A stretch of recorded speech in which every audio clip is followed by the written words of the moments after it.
State panel heard public testimony today about a proposed deal to allow an insurance company to purchase a chain of dental clinics in Wisconsin.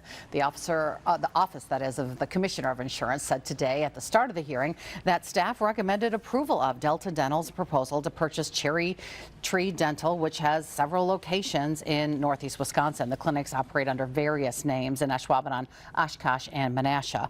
While the transaction does not require OCI approval, Wisconsin law does require that public hearing and approval for Delta Dental Group's reorganization plan. The executive director of the Wisconsin Dental Association told Action 2 News that his group spoke out against the purchase at the hearing today, including concerns of conflicts of interest and reduced patient choice.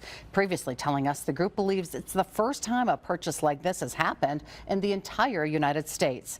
No word on a final decision that could allow that purchase to go through.